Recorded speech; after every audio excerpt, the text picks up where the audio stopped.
If you've landed on this channel, you are probably thinking about moving to Greenville, South Carolina. All I can say is welcome and congrats. This is the best place to live in the United States. Now, in this particular video, I'm going to give you an update on the Greenville real estate market. Now, we are through the first quarter of 2024 right now, and I want to share with you where we stand in several categories as far as stats. Now, I am Mark Rucker, and I am your hometown realtor. And I've actually lived in the upstate of South Carolina for 46 years now, and I've been serving the real estate community for over 20 years. I receive calls, texts, social media messages, emails almost daily about people moving here to the Greenville, South Carolina area. Now, if you are within 1 and 100 days of moving yourself to Greenville, y'all contact me. I'd love to be your hometown realtor. Also, subscribe below, comment below. We'd love to hear from you and your thoughts about our area. Now, it is my pleasure to be your resource to all things Greenville. Also, make sure to stay to the end of this video, and I'm going to let you know of a subdivision in Simpsonville, South Carolina that has standed the test of time, and now may be the best time to buy in it. So you don't want to miss that.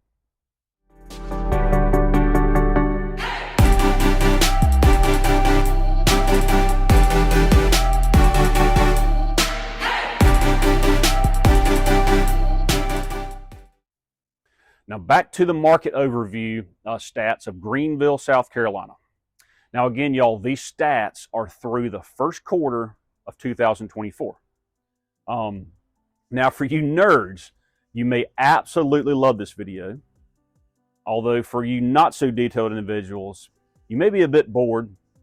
However, I guarantee you'll be able to take a few nuggets away from this video and maybe some things you didn't realize about the Greenville, South Carolina real estate market. Before we talk about this year's stats, it may be beneficial to know how we got here in the first place. So Greenville has always been a very steady real estate market. Going all the way back to the 1980s, the appreciation rate in Greenville has been 3 to 5% a year. Now, y'all, that is a very healthy number. No runaway prices, as well as no decline. Now, we all know what happened back in 2008, unfortunately, which was the big mortgage crisis that caused a spiral in the real estate prices. Now, thankfully, Greenville is pretty insulated versus other areas of the U.S., and we're actually insulated compared to areas of the South Carolina coastal regions, areas like Myrtle Beach, Hilton Head, and Charleston. Those areas were hit much harder in the crash of 2008. Those are the destination, vacation, and luxury markets that absolutely got crushed. Greenville, not so much. Now, we did get affected, but not nearly as much as those coastal regions. All right, so let's fast forward to the years of 2019 through 2023 here in Greenville. As most areas of the U.S., this was the boom. Our appreciation rate actually was abnormally high during these years. The best years we have ever had in Greenville were between 2020 and 2022. The post-COVID years were absolutely insane. Our appreciation rates in 2020 were 10%. In 2021, they were 13%. And in 2022, they were 11%. So y'all, in just 3 years, our sales price in Greenville went from $282 to $378. That is a substantial. That is almost a $100,000 increase in 3 years. Absolutely bonkers. Now, why did our market explode post-COVID?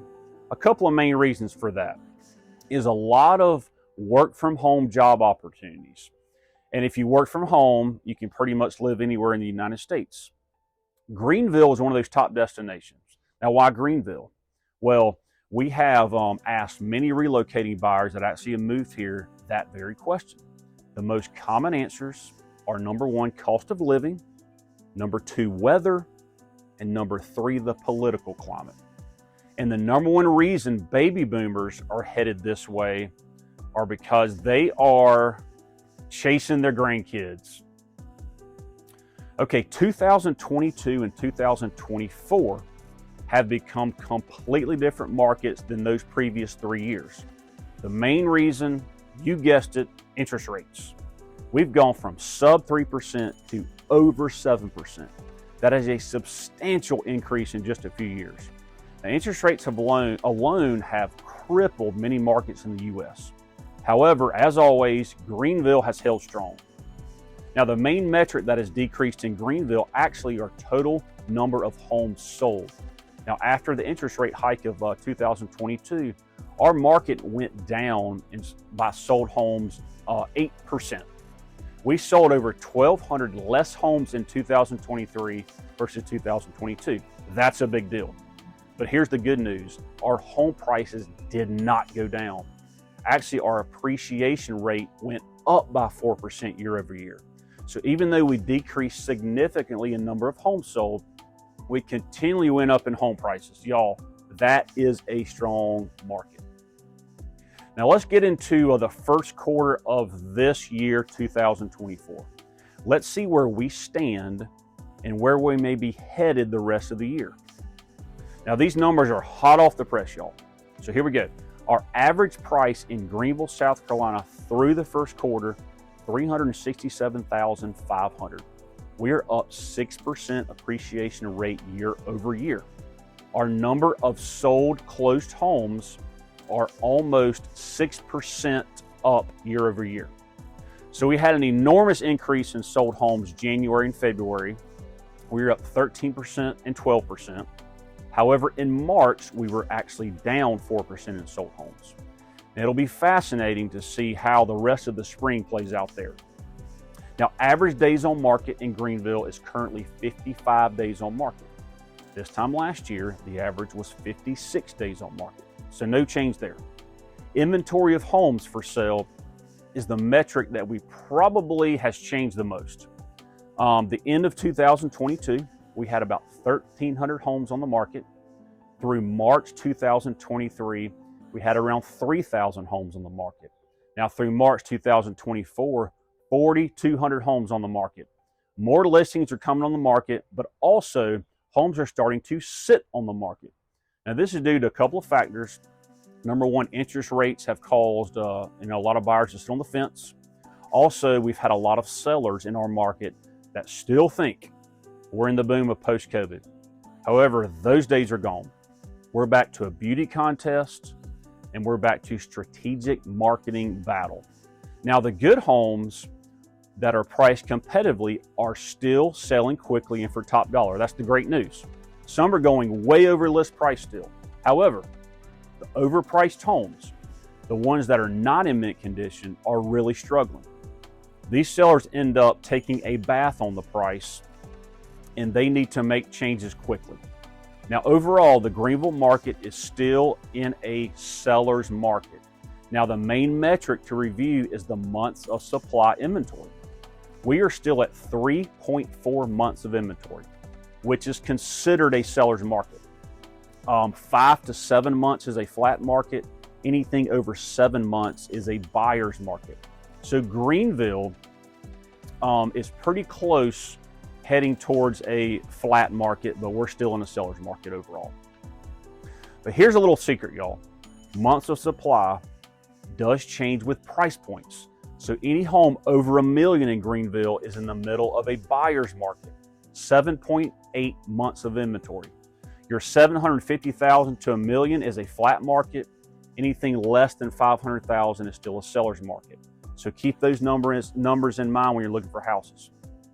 Now, comparatively speaking, I want to compare our market supply to the market supply of the crash of 2008. Here are the main differences. From 2008 to 2010, we had 11 months of inventory on the market. We have 3 now. During the crash, most homeowners had no equity. Now, most homeowners have 20 to 50% equity. Unemployment was double back in the crash versus now. Yes, we're in a recession per the definition, but entirely 2 different markets. Nothing is remotely close when it comes to real metrics comparing 2008 to now. So don't think we're in some crazy crash. Now, let's talk about where we're headed in the real estate market. Now, the driver of the bus, we all know, are interest rates. Most mortgage experts are either predicting no mortgage rate change or a slight decrease in rates. I've yet to see an expert predict lower than 6%. Most experts predict between 6.5% and 7% the rest of the year. So what does that mean? Buyers should not stay on the fence, y'all. Let me give you some reasons that you do not want to stay on the fence. In 1971, interest rates were at 7.33%. If you waited for rates to go down, you wouldn't have bought a home until 1993.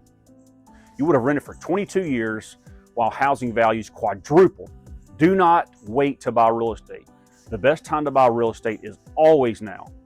Now, also listen to this. This may be the most important factor about rates.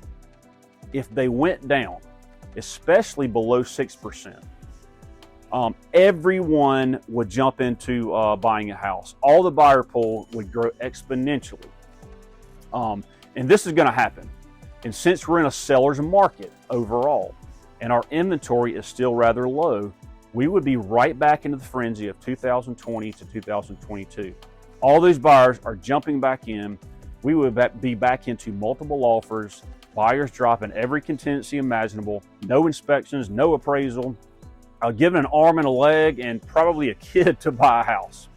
Now, wouldn't it make more sense to go ahead and purchase now? You have some negotiating room with that seller, and more than likely you can breathe a little bit while looking at houses. Go ahead and suck it up and get that interest rate currently. Refinance later. It's the best of both worlds. Plus, you'll be riding that appreciation rate. And then when interest rates drop, you refi, you're going to gobble up all that equity. It certainly makes sense, y'all. Sounds like a pretty good gig, doesn't it? So do it. Now, if you are a seller, now is a great time to sell. Inventory is still relatively low. South Carolina, depending on the publication, is the number 3 or number 4 inbound state as far as net migration. Now, all of those buyers, a lot of them are moving to Greenville, and those buyers have loads of cash, and they'll pay you what you want. They are coming from a much smaller house in either the Northeast or California, and they are absolutely wild where they can get bang for the buck here. So you may want to sell to those folks. Let's touch on new construction. New construction has taken over in Greenville and will continue to take over. Overall in the U.S., we are underbuilt actually by 5 to 6 million homes. That's nuts. Greenville and the surrounding areas have become a hotbed for new construction. Last year in 2023, 1/3 of our sales were actually new construction. That number in 2024 is going to increase. And here's the best part about new construction. A lot of those home builders, they actually have in-house mortgage experts that will give you a much lower rate. Some right now offering thousands of incentives and the rates below 6%. That's incredible. So to recap, Greenville, South Carolina is a very strong and steady market. We gained loads and loads of equity post-COVID years. Now moving forward, our market should continue to stay on the rise because of our net migration numbers and our new construction boom going on right now. So buy now, sell now. It's actually a great time to do both. Now, here's some bonus material and things to look at for the future. I'm just going to touch on a few of these. Number one, AI is starting to take over and is the future. Bill Gates actually states that this is going to be bigger than the internet. That's hard to believe. Number two, baby boomers are becoming and will continue to become one of the biggest markets we have in Greenville. Number three, some proposed tax cuts may be headed our way for first-time home buyers, repeat buyers selling their first home, and then expansion for low-income housing is coming. Now, to the best buy right now in Simpsonville, and I referenced this earlier in the video. The neighborhood is called Poinsettia, It's right in the middle of downtown area of Simpsonville. I'm actually standing in the backyard of a poinsettia house right now. I mean, look at this beautiful house. Look at this yard. Got the screened-in porch beside me. So y'all, poinsettia was built in the 1970s, 1980s. Has big acre lots like this one, huge mature trees, walking distance to downtown Simpsonville. Now here's the key. A lot of these homeowners are your baby boomer generation. So it's the perfect time to purchase a home here that may need a little TLC, bring it back to life, and then you'll have loads of equity in one of the most desirable neighborhoods in the upstate of South Carolina. Sounds pretty good, doesn't it? Now, I really appreciate y'all watching this video about the Greenville market stats. Please be on the lookout for more videos on this channel. Remember, this is Living in Greenville, South Carolina. And remember, I'm your hometown realtor, and I want to be your resource to all things Greenville. Thank you.